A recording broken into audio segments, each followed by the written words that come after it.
Amin. Allahumma salli wa sallim wa barik ala sayyidil mursalin khatimin nabiyyin Muhammad ibn Abdullah sallallahu alaihi wasallam wa ala alihi wa ashabihi wa atba'ihi wa ahbabihi wa man tabi'ahum bi ihsanin ila yaumiddin, amma ba'd. Qala rabbi shrah li sadri wa yassir li amri wahlul 'uqdatam min lisani yafqahu qawli. Subhanaka la ilma lana illa ma 'allamtana innaka antal alimul hakim wa la hawla wa la quwwata illa billahil aliyyil azim.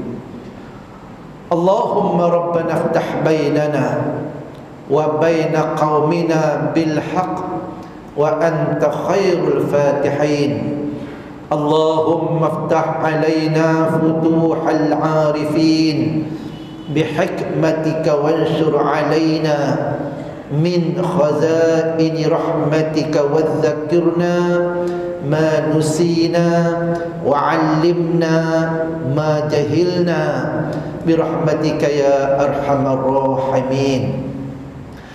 Allahumma faqihna fid din wa 'allimna ta'wil wahdina siratal mustaqim siratal ladzina an'amta 'alaihim minan nabiyyin was-siddiqin wasyuhada' was-salihin wa hasuna ulaika rafiqa ya arhamar rahimin. Amin amin ya rabbal alamin.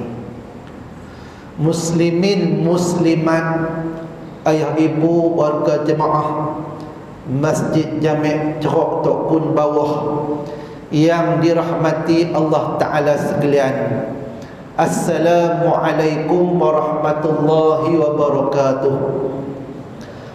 Pertama-tamanya marilah sama-sama kita melafazkan kalimah tahmid, yaknilah kalimah puji bagi Allah, kalimah yang mana sebagai tanda syukur dan terima kasih kita pada Allah di atas segala kurniaan nikmatnya yang tidak terhingga kepada kita sehingga saat dan ketika ini. Alhamdulillah thumma alhamdulillah. Alhamdulillahilladzi bi ni'matihi tatimmus shalihat. Tuan-tuan sekalian, alhamdulillah pada malam ni kita dapat bertemu lagi setelah hampir, ataupun kalau ikut kiraannya cukuplah 5 bulan kita berehat. Last kita jumpa 21 Februari 21 bulan 2 2020, bulan 3, 4, 5, 6, 7. 7 cukup 5 bulan. 5 bulan ni masuk angin keluar sah. Kan masuk angin keluar sah apalah, kita mematuhi SOP yang ada. Kita mematuhi SOP yang wajib untuk kita ikut, kerana SOP tersebut sebagai hifdhun nafs, untuk menjaga jiwa. Untuk menjaga jiwa, maka wajib untuk kita ikut. Maka malam ni alhamdulillah 21 Ogos kita dengan izin Allah Ta'ala maka kita dapat bertemu pada malam ini. Lagi 10 hari 31 Ogos selesai PKPP. Maknanya sebelum sampai 31 Ogos tu akan dinilai semula lah oleh pihak yang berkenaan, MKN khususnya, tentang apa lagi yang nak main ni. Mula PKP, dia ada PKPD, dia ada PKPP. Lepas ni aku tak tahulah PKPPP ngayang tu tak tahu. Apapun kita tunggulah. arahan yang akan dikeluarkan, dan kita sebagai yang menerima arahan untuk saling menjaga, ataupun hashtagnya kita jaga kita ni, kita tunggu dengar apa yang perlu kita buat. SOP untuk hadir ke masjid, hadir ke surau, yaknilah kena ingat pas. Nak mai ke masjid, nak pergi ke surau dari rumah kita, SOP dia kena ingat pas. Ni tak ada kena mengenal dengan politik apa, tapi akronim dia ialah PAS. PAS. Apa dia P tu? Yaknilah pakai mask. Ustaz dia kata pakai mask, dia pun tak pakai. Saya kalau pakai duduk cekang kendor petui tadi ni kan. Jadi saya pun ada mask. Kita masuk tadi, kita patuh SOP. Kita pakai mask. Bagi ada mask ni. Yang kedua, ambil wuduk. Itu yaknilah ambil wuduk. P itu pakai mask, itu ambil wuduk. Ambil wuduk seboleh-bolehnya di rumah. Tapi kalau kata sepanjang jalan tu, sepanjang jalan mai, sepanjang tu exhaust motor tu keluar asap, sama dengan kita pun keluar angin, mai sampai di masjid ambil wuduk pula lah. Tidak nak sembahyang macam mana. Tapi yang kolah tak ada. Kena pakai ayat baik. Pakai ayat baik. Ayat kolah tak ada. Jangan dia buat terkejut. Ayat kolah ni kolah bocor ke apa ke. Tu arahan di masjid-masjid untuk keringkan ayat kolah. Mana ada kolah ke apa ke, kena kering. Tapi di masjid kita di kawasan Bukit Tajam ni ada satu masjid yang ingkar arahan. Oh, dia tak kedengar suruh, dia tak kering. Masjid kita saya pergi cek ni kering. Kita pakai okey, patut SOP. Tapi ada masjid ni tak kering ayat dia. Masjid Bukit Indra Muda, dia tak kering. Pasal apa? Pasal dia ada telaga. Tu kering jenuh. Jenuh timba ayak nak pergi kering. Kan di hujan dia penuh balik. Yang tu terkecuali. Tapi kalau dia tu kering jugalah. Dia akur arahan. Telaga dia tak kering. Ambil wuduk di rumah kalau boleh. Kemudian ambil wuduk. Kemudian yang last sekali, S itu yaknilah sejadah. Sejadah tu yaknilah untuk kita lapik tempat sujud kita. Kurang-kurang tak mau bawa sejadah, kain tola good morning tu pun tak apa dah. Kau rasa nak jimat sangat, rasa payah nak bawa jadi payah apa semua, kain tola good morning. Cukuplah. Tapi bila tak kain tola good morning tu ataupun sapu tangan, kena beringatlah. Takut bila yang hampak tu elok dah. Sembayang tengah-tengah duduk sembayang tu, sedap-sedap tak ada. Sapu tangan tak ada. Pergi mana? Tengok-tengok, ganti tempat Tok Imam. Tok Imam pula bila kau main sapu tangan ni, terkejut dah. Sapu tangan siapa? Tentulah good morning siapa main tadi pula. Sebab tu dia bagi tahu sejadah berat. Habis-habis sangat pun dia terselak begitu saja.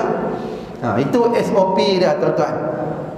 Kena akur dan kena bawa. Macam saya tak bawa jadah lah. Saya bawa mai apa nama selendang ni, merangkap jadikan ia sebagai sejadah. Kalau kata sejuk-sejuk pun boleh buat sedikit selimut. Macam itulah. Baik, apapun tuan-tuan, sepanjang tempoh ini alhamdulillah kita sentiasa mendoakan pada Allah, mudah-mudahan kita terpelihara daripada wabak COVID-19 ini. Jadi kita masih lagi berdepan dengan wabak ini. Saya nak membacakan satu hadis. Mudah-mudahan apabila tuan-tuan mendengar hadis ini, kita tidak lagi mengeluh dengan wabak yang ada. Hadis Nabi, an Aisyah ummul mukminin qalat sa'altu Rasulullah sallallahu alaihi wasallam 'anil ta'un fa akhbarani annahu 'adzabun yab'athuhu Allah 'ala man yasha' wa anna Allah ja'alahu rahmatan lil mu'minin laisa min ahadin yaqa'u ta'un fayamkuthu fi baladihi sabiran muhtasiban ya'lamu annahu la yusibuhu illa ma kataballahu lahu illa kana lahu mislu ajri syahid. Hadis ini sahih Bukhari. Hadis sahih Bukhari. Yang bermaksud sabdaan Nabi sallallahu alaihi wasallam ini daripada Sayyidatuna Aisyah Ummul Mukminin, daripada Ummul Mukminin Sayyidatuna Aisyah radhiyallahu anha, beliau berkata, aku bertanya kepada Rasulullah sallallahu alaihi wasallam tentang wabak taun. Lalu Rasulullah sallallahu alaihi wasallam memberitahuku bahawa ia, yaknilah taun itu adalah satu azab yang diputuskan oleh Allah Ta'ala kepada sesiapa yang dia kehendaki, dan Allah Ta'ala menjadikannya sebagai rahmat buat orang-orang yang beriman. Tidak ada seorang pun yang ditimpa wabak ta'un ini sedangkan dia duduk di dalam negeri tempatnya dengan penuh kesabaran dan bermuhasabah, dan dia faham bahawa tiada sesuatu yang menimpanya melainkan semuanya telah ditentukan oleh Allah Ta'ala, melainkan dia akan memperoleh pahala seperti pahala syahid. Jadi tuan-tuan, apa yang saya nak kongsi daripada ulasan hadis yang saya bacakan tadi, key-nya ialah roh yang disebut sebagai wa anna Allah ja'alahu rahmatan lil mu'minin. Penyakit wabak taun itu, yang mana yang ditanya oleh Ummul Mukminin Sayyidatuna Aisyah radhiyallahu anha, ia merupakan satu rahmat bagi orang-orang yang beriman. Jadi wabak yang kita hadapi sekarang ni pun sama, lebih kurang macam mana taun, kerana dia dikategorikan sebagai pandemik, yang adalah satu wabak, penyakit yang berjangkit. Maka kita bila faham pada hadis ini, maka janganlah kita mengeluh, kerana yang dikatakan wabak itu ia merupakan satu rahmat bagi orang yang beriman, dengan syarat dia hadapinya dengan penuh sabar dan muhasabah pada diri. Jadi tuan-tuan, apapun kita teruslah patuh pada SOP selain daripada ikhtiar, dan juga tawakal kita pada Allah. Ikhtiar kena ada, ikhtiar usaha itu kena ada. Selebihnya pada Allah kita bertawakal, minta simpang. Mudah-mudahan penyakit itu tak kena pada diri kita, ahli keluarga kita, adik-beradik kita, penduduk kampung kita, dan juga semua sekali lah. Baik tuan-tuan, insya-Allah kita akan sambung menerusi kitab kita yang dinamakan ia dengan Al-Qaulud Tam fi Ahkamil Ma'mum wal Imam. Satu kitab yang bicarakan tentang hukum makmum dan juga imam, yang mana kitab ini asalnya dalam bahasa Arab, kemudian telah pun diterjemahkan oleh almarhum Datuk Syekh Haji Zakaria bin Haji Ahmad Wan Besar. Pada hayat beliau, almarhum merupakan salah seorang ahli jawatan kuasa Fatwa Negeri Kedah Darul Aman. Jadi kita akan sambung dengan tuan-tuan ini muka surat 24. Muka surat 24 pada masalah yang ke-40. Itu sambung dia, insya-Allah tuan. Muka surat 24 masalah 40. Jadi sebelum kita lihat pada perbahasan, marilah sama-sama kita membaca surah Al-Fatihah untuk kita hadiahkan kepada Rasulullah sallallahu alaihi wasallam, dan kita tegakkan pada sekalian para alim ulama, kedua orang kita, juga sekalian muslimin dan muslimat, baik masih hidup ataupun telah meninggal dunia, khususnya pada mereka yang terlibat secara langsung ataupun tidak langsung dalam menerbitkan kitab ini. sehinggalah pada malam ini kita sama-sama memperoleh manfaat daripadanya. Bismillahirrahmanirrahim. A'udzubillahi minasyaitonirrajim. Bismillahirrahmanirrahim. Alhamdulillahi rabbil alamin. Ar-Rahmanir-Rahim. Maliki yaumiddin. Iyyaka na'budu wa iyyaka nasta'in.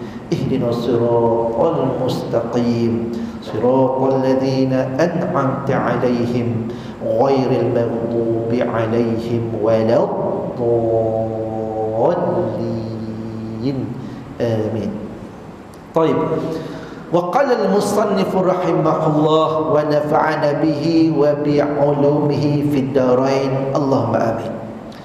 24 masalah 40. Makmum mendapat imam pada awal rakaat, tetapi makmum tersebut dia tidak dapat fadilat takbiratul ihram. Nah, tu cerita dah.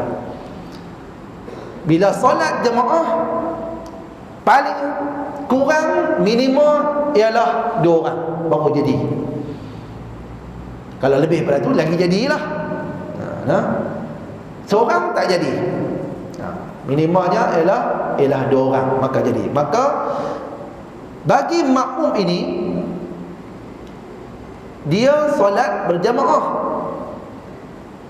Solat berjamaah disebutkan oleh baginda Nabi sallallahu alaihi wasallam, salatul jamaah afdalu min salatil fazzi bi 27 darajah. Ataupun dalam riwayat yang lain sabda Nabi sallallahu alaihi wasallam, salatul jamaah afdalu min salatil fazzi bi 25 darajah. Satu hadis Nabi bagi tahu solat jemaah ni lebih baik daripada solat seorang diri dengan ganjaran pahala 27. Satu lagi hadis Nabi bagi tahu solat berjemaah ini lebih baik daripada solat seorang diri dengan 25 ganjaran pahala. Dua-dua hadis tersebut sahih. Bukannya bila mai 27, 25 tu terbatal dah. Bukannya mai 25, 27 terbatal dah. Yang kata 27 ni, yaknilah apabila solat berjamaah yang melibatkan solat yang dibacakan bacaan yang jahar, bacaan kuat, subuh, maghrib, isyak.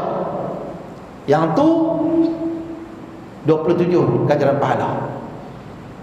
Bagi solat zuhur dan asar, solat cara sir ini yang mana imam tak baca kuat, yang tu 25 ganjaran pahala. Nah, sebab tu kedua-dua itu dua-dua ada bahagian dia. Tapi yang ni bagi dalam fadilat agihan pahala ni, kelebihan pahala ni, bagi makmum ni dia tak dapat pahala takbiratul ihram. Macam mana boleh jadi macam tu? Baik. Makmum mendapat imam pada awal rakaat, dan jika bertakbiratul ihram ia, yaknilah makmum itu serta imam, yakni sebaik saja selesai takbiratul ihram imamnya, nescaya dapatlah menghabiskan bacaan Fatihahnya. Jadi imam dengan makmum ni dia mai awal rakaat. Dia mai awal rakaat, tapi senang faham, makmum ni dia kategori makmum yang muwafiq. Maknanya dia mai awal dah. Tapi tuan-tuan, makmum ni sengaja, ataupun bahasa kita makmum ni saja-saja melambat-lambatkan takbiratul ihramnya sehingga imam rukuk atau hampir kepada rukuk. Dia mai awal tapi dia buat lambat. Sampai bila? Sampai imam tu dekat-dekat nak rukuk, ataupun imam tu dekat-dekat nak rukuk, maka makmum tersebut dikira sebagai cuai. Tapi kalau dia mai lambat, dia dengan imam tu saja-saja lambat, sama-sama hisap rukuk, yang tu lain. Tadi makmum awal dia saja lambat-lambat sampai imam tu nak rukuk. Yang ni tak. Imam dan makmum dua-dua sampai awal tapi tak sembayangi. Pasal apa? Dua-dua pakai isap rukuk. Hari mula dia pau tu imam, hari kedua imam pau rukuk dia. Tu cerita lain pula lah. Pakai ada mengumbuk pasal apa? Halau nyamuk. Okey. Tu iklan sikitlah. Jadi tuan-tuan, makmum ni bila mana dia mai tapi dia saja lambat-lambat, sehinggalah imam itu hampir pada rukuk ataupun imam tu dah rukuk, maka makmum tersebut ia dikira sebagai makmum yang muqaisir, yaknilah seorang makmum yang cuai. Pasal kita sebut ni dia makmum yang rugi. Dia sengaja merugikan diri dia daripada dia mendapat fadilat, ganjaran pahala untuk bertakbiratul ihram dan mendapat fadilat membaca Fatihah bersama dengan imamnya. Jadi tuan-tuan, kita ada di kalangan jemaah yang macam tu. Dia mai awal. Dia mai awal pada kita lagi. Tapi dia duk kalut dengan benda lain. Imam dah angkat takbiratul ihram, dia tak takbir lagi. Dia pergi buka kipas, dia cuci kipas tu, dia tutup aircon, lagi dia buka aircon, dia tutup kipas pula. Dia buka kipas, bukan kata dia buka kipas tu buka switch on. Dia buka kipas bila tu pi ke pipe cuci pula. Time tu dia nak cuci. Dia dah mai awal, imam takbiratul ihram, time tu lah dia pergi susun kasut, dia pergi buat kerja-kerja lain. Dia pergi kalut dengan benda lain. Sampai dekat imam nak rukuk apa semua, baru dia masuk nak takbiratul ihram.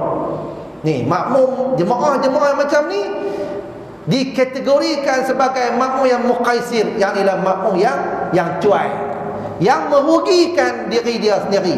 Kenapa? Dia dah lepas untuk mendapat fadilat, ganjaran pahala bertakbiratul ihram setelah takbiratul ihram oleh imam. Bukannya pahala bertakbiratul bersama imam, yang tu tak betul. Kalau pahala bertakbiratul bersama imam, imam takbiratul ihram, time tu pun dia takbiratul ihram sama. Itu tak betul, itu salah. Takbiratul ihram imam dengan makmum mestilah setelah imam takbiratul ihram, barulah makmum takbiratul ihram. Baru kena. Dia tak boleh dulu, dia tak boleh sama. Dia mesti kemudian daripada imam, baru sah sembahyang dia. Tu. Selepas imam takbiratul ihram, imam Allahu Akbar, bar oleh imam saja, dia pun Allahu Akbar, dapat fadilat takbiratul ihram dengan imam. Imam baca doa iftitah, time tu pun dia pun baca doa iftitah. Imam baca al-Fatihah, time tu dia mendengar bacaan Fatihah oleh imam. Time tu juga dia mendapat fadilat membaca Fatihah yang dibaca oleh imam, dapat pahala. Yang tadi ni dia duk kalut dengan benda lain. Satu, fadilat takbiratul ihram pun dia hau. Yang kedua, fadilat ketika baca surah al-Fatihah pun dia hau. Dia faham tak hau ni? Hau ni maknanya tak ada apa, tu kira bahasa utara Piau lah. Hau ni kira hau tak ada apa pun tak ada, terbang habis. Tapi dia main awal. Jangan kita yang mengaji ni, sebenarnya kita kena sentiasa upgrade ilmu kita. Hari ni dah masuk 2 Muharram, malam 3 Muharram, esok 3 lah. Hari ni 2 bulan Muharram dah. 1